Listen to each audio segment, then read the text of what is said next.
Dans l'actualité de ce jeudi, l'UEMOA avance en rang serré face à la menace terroriste. Les ministres membres du comité de haut niveau sur le chantier paix et sécurité dans l'espace ont fini de fignoler la nouvelle politique commune. Le plan de guerre sera étudié demain lors de la 4e réunion en présence du chef de l'État Macky Sall. C'est avec loyauté, dévouement et abnégation que j'ai assumé l'exaltante mission que le chef suprême des armées m'avait confiée au service de la République. Le général Chersen cède ainsi la place au général Jean-Baptiste Tine. Chersen quitte le commandement après 40 ans de service rendu à la nation. L'actualité de ce jeudi, c'est aussi l'urgence à l'hôpital de Richard Toll. L'établissement est à l'agonie selon les travailleurs qui demandent le départ du directeur. Au même moment, à Thiès, la réélection de Malo Diakam à la tête du SUTSAS continue de diviser les membres du syndicat. On vous explique tout dans cette édition. Célébration de la journée mondiale du diabète, l'association sénégalaise de soutien et d'assistance aux diabétiques décentralise ses activités cette année dans la capitale orientale. Pour une prise en charge holistique des malades, Tambacounda réclame un centre de dépistage.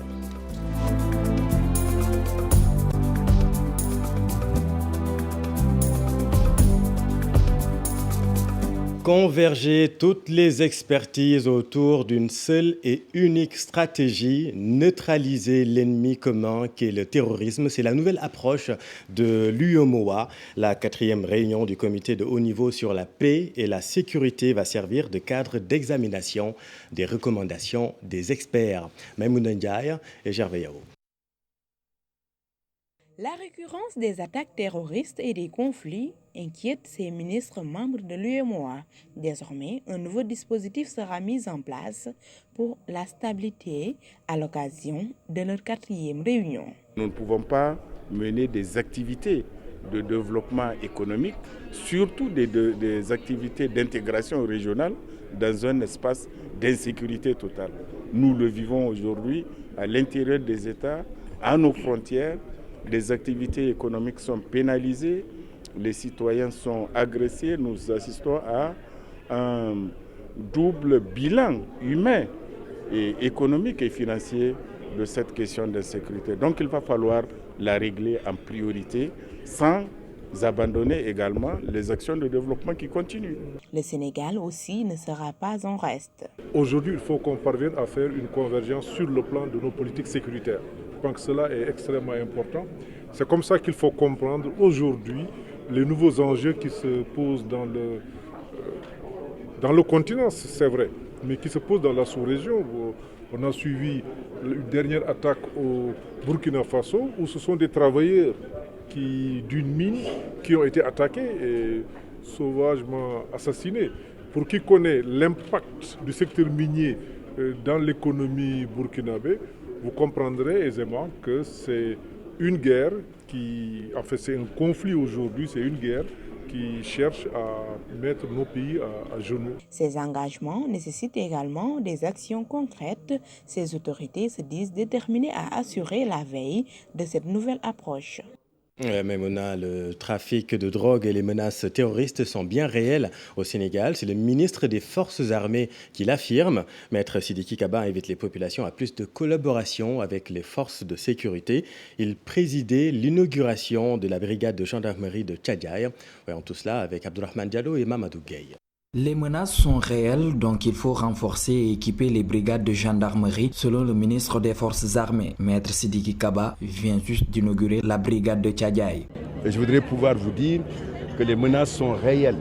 Il y a ce que l'État peut faire, mais l'État, la gendarmerie, a besoin de la collaboration des populations. C'est pour ça qu'il vous est demandé, lorsqu'il y a des comportements suspects, étranges, qui sont de nature à porter un coup dur à la sécurité du pays. Il est important de pouvoir le dire à la gendarmerie pour que les dispositions soient prises.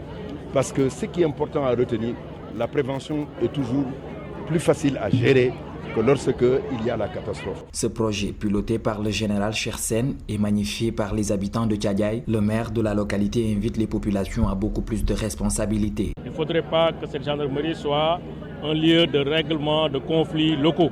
ou de gestion de petites criminalités. La gendarmerie n'est pas là pour gérer ça. En principe, la commune, les délégués de quartier doivent pouvoir être à l'avant-garde pour traiter ces questions qui sont d'ordre social. Je pense que la gendarmerie, aujourd'hui, compte tenu des menaces qui sont des menaces extrêmement importantes, doit être réservée à son rôle de préservation de la paix publique, de jouer un rôle important dans l'éradication de la haute criminalité, le banditisme, le terrorisme. Au-delà de la sécurité qu'elle va garantir aux populations, cette brigade de gendarmerie va aussi contribuer à l'urbanisation de Tchadjaï.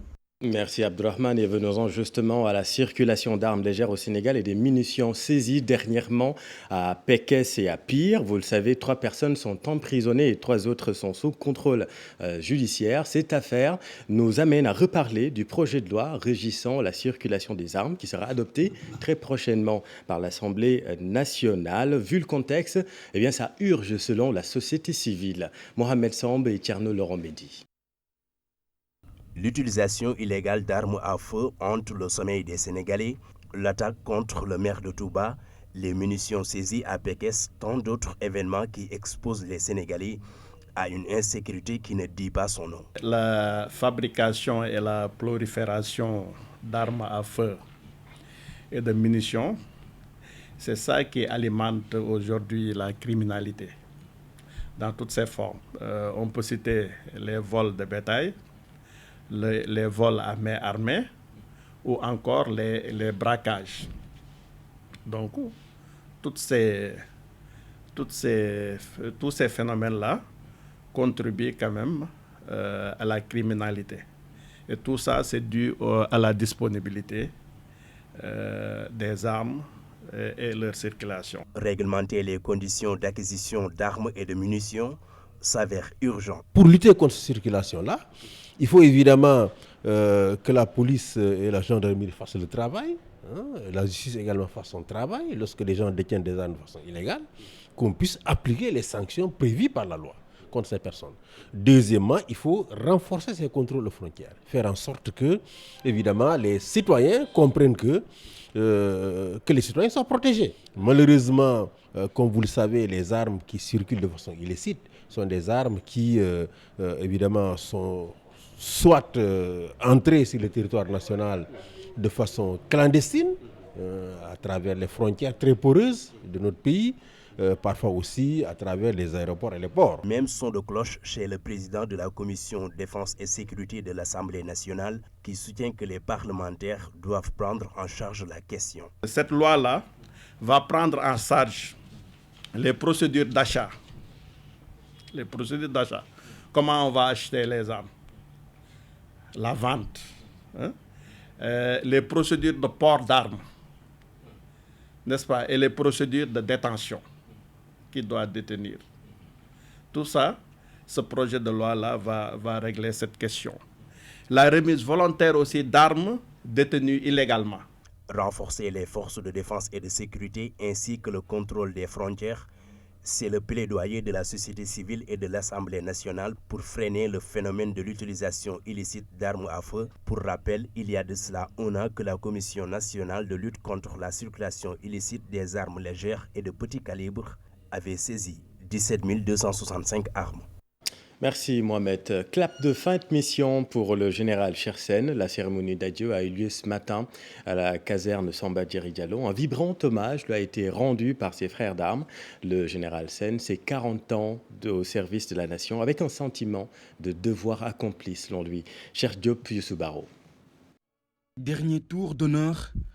Aujourd'hui, il est seul sans son aide de camp.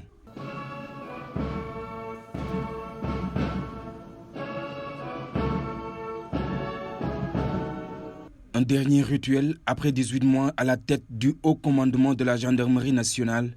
Le général Chersen passe le témoin avec le sentiment du devoir accompli. 40 ans après y être arrivé pour la première fois,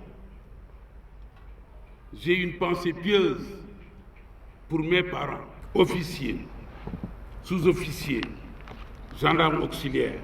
Tout au long de mon temps de commandement, votre engagement et votre détermination nous ont permis d'adapter notre offre de sécurité aux nouvelles menaces. Des projets réalisés, Une mission qui continue avec son prédécesseur, le général Jean-Baptiste Tine. L'opérationnalisation des communautés de brigade avec des unités de proximité à Anne-Mariste, Koki, Ngensa, Ngaparou, Niani, Tieneba et très bientôt à Yoff, Cité Avion, Nord-Foire, Ndiaganyao, Ndangalma et Ndiassa.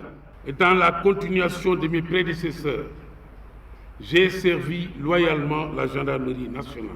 Un moment solennel de retrouvailles, une occasion aussi pour rappeler la mission de la gendarmerie nationale. Elle est une force armée avec une organisation hiérarchique qui s'adosse autour d'un ensemble de valeurs. Un grand haut commandant de la gendarmerie nationale qui a fait ses preuves au cours d'une brillante carrière à différents postes dans les fonctions les plus exigeantes, où il a montré ses aptitudes à mener des hommes et à conduire la réflexion sur l'avenir de nos instruments de sécurité. Le général Sersen a hissé haut le flambeau laissé par les anciens. C'est au tour du nouvel homme fort, le général Jean-Baptiste Tine, de gérer le commandement de la gendarmerie nationale. Il sera installé le 21 novembre prochain. Merci, cher. Une coalition de 11 organisations de la société civile sénégalaise a tenu un point de presse pour parler du rapport alternatif lors du passage du Sénégal devant le Comité des droits de l'homme des Nations Unies. Notre pays absent devant le comité depuis 7 ans, marqué par de nombreuses violations des droits selon la société civile. Le Sénégal a 24 mois pour s'occuper des recommandations prioritaires comme les décès en milieu carcéral ou encore l'exploitation et la maltraitance des enfants. Voyons tout ça avec Maguette Souare Diallo et Mardieng. Le Sénégal de passage devant le Comité des droits de l'homme des Nations Unies, une première depuis 17 ans de la vie de la société civile. Ce retard est marqué par de nombreuses violations des droits de l'homme. Le Sénégal est resté 17 ans sans produire de rapport devant le Comité des droits de l'homme. Ce qui n'est pas normal, parce que les rapports, on les appelle des rapports périodiques. Le comité peut être relativisé parce que c'est vrai qu'ils ont marqué des points, mais il y a beaucoup de choses aussi qui restent. Le comité a formulé à l'endroit de l'État du Sénégal une série de recommandations jugées prioritaires qui doivent être respectées dans un délai de 24 mois. Parmi les recommandations du Comité des droits de l'homme, il y en a 3 qui sont prioritaires. Et dans un délai de 24 mois que l'État du Sénégal règle le problème de nombreux décès enregistrés dans les prisons, qu'il ouvre une enquête, la situation des réfugiés au Sénégal et des demandeurs d'asile, l'exploitation des enfants et la maltraitance des talibés. Surtout, le cas Karim Wade n'a pas échappé à la vigilance du Comité des droits de l'homme. Dit dans les formes, nous ne sommes même pas dans le fond, dans les formes. Là où on a fait passer la procédure pour le condamner, la procédure n'est pas bonne. C'est d'abord ça qu'il faut reprendre. C'est tout ce que demande le comité. Le comité dit, puisqu'il n'a pas eu le droit de faire appel, il faut régler cette question. C'est là où on attend l'État du Sénégal. Dans ce rapport, le Comité des droits de l'homme a aussi déploré le non-respect des engagements de l'État du Sénégal, notamment ses passages devant les comités internationaux concernant les évaluations sur la situation des droits de l'homme. Merci Maguette. Alors maintenant à Richard Toll, les travailleurs réclament un plan d'urgence pour l'hôpital. Les syndicalistes exigent même le départ du directeur de la structure car l'hôpital vit une crise. La direction admet les lourdes charges mais refute tout de même certaines accusations. Voyons tout cela avec Ousseynou Diop et Habib Sek. À l'hôpital de Richard Toll, le directeur et les syndicalistes sont à couteau tiré. Ces derniers dénoncent la gestion du patron de la boîte et menacent de paralyser le système dans toute la région dans les prochains jours. Quand ce qui concerne l'hôpital de Richard Toll, il nous a paru évident que cela ne devrait d'abord débuter par l'état des lieux. L'hôpital de Richard Toll va mal, très mal, de plus en plus mal. Sur le plan financier, le déficit ne cesse de creuser et les dépenses augmentent. beaucoup d'analyses ne se font plus dans le laboratoire depuis plus d'1 an. Pour les syndicalistes, les analyses se font dans les cliniques à Saint-Louis. Les réactifs ne sont plus disponibles, la pharmacie est vide et les salaires sont payés tardivement. Faute de manque de réactifs, ceci entraîne des décès maternels et des évacuations au niveau de Saint-Louis. La pharmacie n'a pas de médicaments, les salaires sont tardivement payés, parfois même il nous doit 2 mois de salaire. La réponse ne s'est pas fait attendre. Le directeur Moussa Sen dément les arriérés de salaire annoncés par les syndicalistes et parle des charges lourdes qui sont à l'origine des difficultés de la structure sanitaire. Au moment où je le parle, il n'y a aucune arriéré de salaire. On a payé tous les salaires et c'est vérifiable au niveau de la banque. C'est une situation qu'on a trouvée ici. Et quand on a fait l'analyse, en réalité, on est dans un hôpital de niveau 1 où nous avons trouvé 67 CDI, 38 prestataires, avec un personnel de 135 agents. C'est ça ce qu'on a trouvé ici, avec une subvention qui ne peut pas prendre en charge. En réalité, c'est ça le problème de l'hôpital. Un recrutement massif et non organisé. Actuellement, les patients de l'hôpital vivent le calvaire. Ils réclament des solutions définitives à ces problèmes listés par les syndicalistes. Et au CNO, la contestation est aussi vive au Sud-Sas. La réélection du secrétaire général Mballo Dia Thiam n'est pas au goût de tout le monde. À Thiès, les blouses blanches voire rouges après l'élection de M. Thiam. Selon Mamadou Lamignan, secrétaire général sous-section de Thiès, Mballo Dia Thiam ne peut plus diriger le syndicat étant disqualifié par l'âge de la retraite. Ce qui s'est passé à Dakar, ce n'est pas un congrès, c'était une mascarade. Parce que le candidat sortant ne devait pas présenter sa candidature. Parce que c'est un agent qui est en retraite depuis plus de 5 ans. Nous, on n'attendait pas sa candidature. Non, à notre grande surprise, il s'est levé, il s'est présenté pour briguer les suffrages des militants du Sud-Sas. Ce qui est anormal parce que nous n'avons plus les mêmes intérêts. Lui, il ne travaille plus. Nous sommes en activité. Donc celui qui travaille et celui qui n'est pas en activité n'ont plus les mêmes intérêts. Ce qu'on lui demande, c'est d'organiser un congrès de rectification. Parce que ce qui s'est passé, ce n'est qu'une mascarade. C'était une hold-up électorale. Donc nous lançons un appel solennel à M. Mballo Dia Thiam, qui a tout fait pour le Sud-Sas et le Sud-Sas aussi a tout fait pour lui, d'organiser un congrès de rectification le plus rapidement possible. Je suis là à Thiès avec ma base qui dit non au secrétariat de Mballo Dia Thiam. Ils disent non. Et puis cette information, nous venons de l'apprendre, le député Sidina Fall, alias Bougazeli, interpellé par la gendarmerie pour une histoire de faux billets. Le parlementaire apériste est présentement à la section recherche de la gendarmerie de Colobane. Information confirmée par la gendarmerie, nous y reviendrons.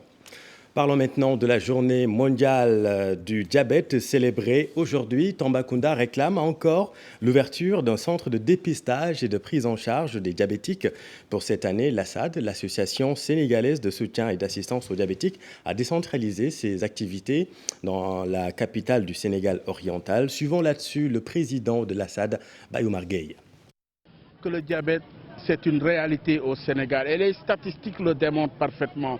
Au Sénégal, nous sommes à 3,4% du taux de prévalence. Tout à l'heure, le médecin de la localité me disait qu'il y a au minimum 80 de personnes qui sont consultées durant le mois pour démontrer que le diabète est également une réalité à l'intérieur, notamment à Tambacounda. Mais encore une fois, c'est une maladie qui nécessite des moyens. Lorsque nous avons eu à faire le calcul pour le diabète de type 1, on s'est rendu compte qu'il faut dépenser 5 000 francs par jour, 75 000 le mois et 912 500 l'année. Dans les pays en développement, ce n'est pas aisé et il nous faut travailler dans le cadre du plaidoyer pour amener les autorités à comprendre, conformément à la résolution 61-225 des Nations Unies, qui recommande aux États la prise en charge correcte du diabète parce que c'est une maladie chronique qui dure toute la vie. Et justement, c'est la raison pour laquelle nous avons voulu, dans le cadre d'une des fonctions de l'association, c'est-à-dire décentraliser la prise en charge, décentraliser les activités, mais aussi justement renforcer la dynamique de sensibilisation. parce que le diabète, ce n'est pas seulement au niveau de Dakar. Le diabète, c'est à Dakar, mais c'est également à l'intérieur du pays. Et Tambacounda s'est illustré par la parfaite mobilisation. Et à Saint-Louis, la maladie est bien une réalité. Plus de 169 000 personnes sont touchées. Selon un dernier sondage, le taux de prévalence dépasse largement le taux national. Là-bas également, un centre de dépistage est réclamé pour freiner la progression de la maladie. Suivons le président Doudou Diop. Il est le président de l'Association des diabétiques de Saint-Louis. Plusieurs enquêtes ont été menées. L'enquête du ministère de la Santé en 2015 parle de 3,4. À Saint-Louis particulièrement, l'enquête de 2010 parle de 10,4 également. À l'université, ils ont mené une enquête, ils ont publié 12,66. Pour vous dire la prévalence, la flambée du diabète dans l'axe nord de Saint-Louis. C'est ici que nous voyons le plus grand nombre de diabètes et j'en profite. C'est pour cela que la population attend jusqu'en présent du ministre de la Santé son centre de diabète. Parce que nous ne pouvons pas comprendre jusqu'à ce jour d'autres localités qui ont enregistré une prévalence de 3,4 puissent avoir leur centre de diabète. Saint-Louis qui a plus de 10% et à 270 km, je parle du chef-lieu de commune qui est à 270 km de Dakar. Il y a Podor qui est à 500 km de Dakar.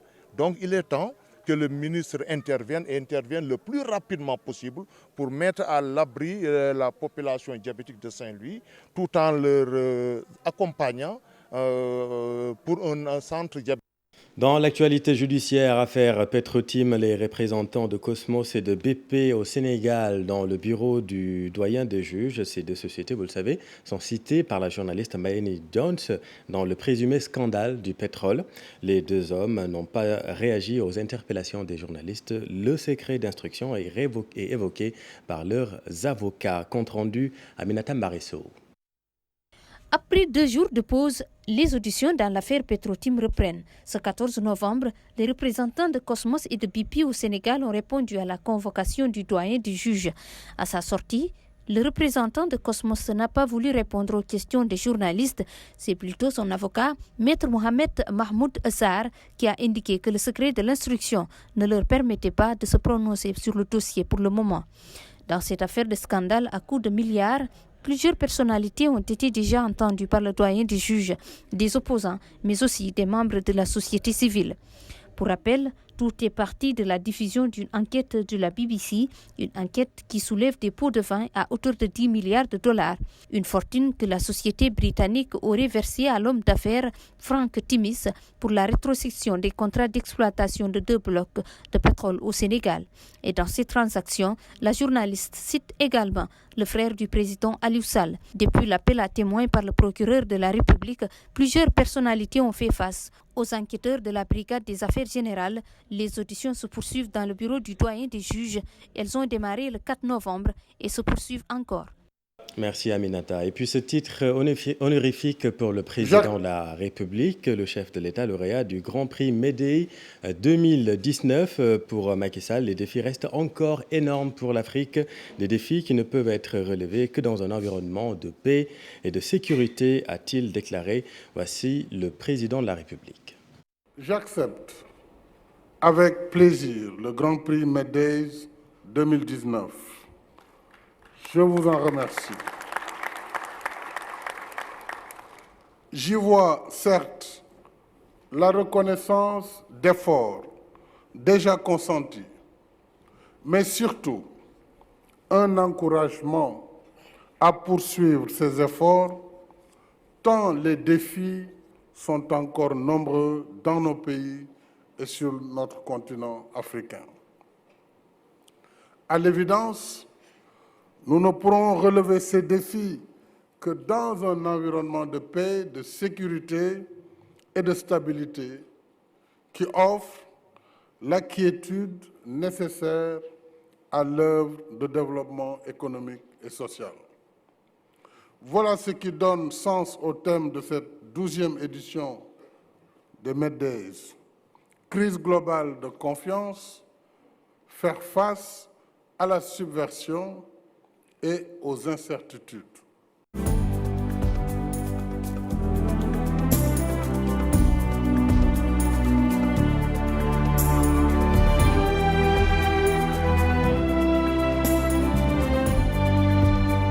L'actualité sportive, d'abord le football et reparlons du match d'hier. C'est comme s'il fallait naître à Thiès pour marquer face aux Congolais. Victoire des Lions 2-0, un match relativement abouti que nous raconte Mamadou Ndiaye. Il a juste fallu 27 minutes aux Lions du Sénégal pour démontrer leur suprématie face aux Diables Rouges du Congo. Et pour donner plus de piquant au scénario du match, ce sont les Thiessois de l'équipe nationale du Sénégal qui se chargent de faire la différence, presque coup sur coup. Sidi Sarr. Phase de réparation congolaise, le retour acrobatique. Et c'est l'ouverture du score, ça fait 1-0. C'est Sidi Sarr qui a intercepté ce ballon. Ganagay. Puis Habib Diallo 4 minutes plus tard. Et le centre de Mané. Et encore un. Cette fois-ci, c'est Habib Diallo qui est à la réception. Ça fait deux. Ce fut un match presque bien abouti, donc surtout en première période. En deuxième période, on a effectivement un peu plus eu du mal parce que l'équipe congolaise est montée très haut sur le terrain. Je pense qu'on aurait dû, à un moment donné, garder un peu plus de justesse technique pour pouvoir sortir les ballons derrière. Mais bon, je crois que je retiendrai surtout la victoire et rentrer dans une compétition par la victoire, rentrer dans les éliminatoires par une victoire, c'est très intéressant. La domination reste toujours sénégalaise en seconde période. Toutefois, les Congolais se montrent plus dangereux sur contre-attaque en vain. La rencontre finit par baisser d'intensité. Le jeu devient haché. Avec la multiplication des fautes et les changements de joueurs, le score n'évoluera plus. Sidi Sarr pour sa deuxième réalisation en équipe nationale et Habib Diallo qui signe sa première sont les buteurs du match. Une victoire qui porte le Sénégal à la deuxième place du groupe I, derrière la Guinée-Bissau, vainqueur devant Eswatini, 3-0 à l'issue de la première journée des éliminatoires de la CAN 2021. Les Lions effectuent leur deuxième sortie ce dimanche à Eswatini. Coup d'envoi de la rencontre à 13h GMT. Merci Mamadou. Et puis parlons basket préliminaire au tournoi qualificatif olympique Dames Zone Afrique. Le Sénégal réussit son entrée en liste dans le groupe B au tournoi qui se déroule présentement à Maputo au Mozambique. Les Lions ont battu les Angolaises 75-71 lors de la première journée. Le Sénégal effectue son deuxième match samedi prochain face au Mali à 13h. C'est la fin de cette édition. Merci de l'avoir suivi. Avant de se quitter, je vous rappelle l'information. Le député Sidina Fall, alias Bougazeli, interpellé par la gendarmerie pour une histoire de faux billets. Le parlementaire apériste est présentement à la section recherche de la gendarmerie de Colobane. Information confirmée par la gendarmerie. Nous y reviendrons dans nos prochaines éditions. L'info continue. Ne bougez surtout pas. Soir d'info. Avec vous, Aram Touré, vous recevez Idrissa Camara du FNDC. Idrissa Barry du FNDC.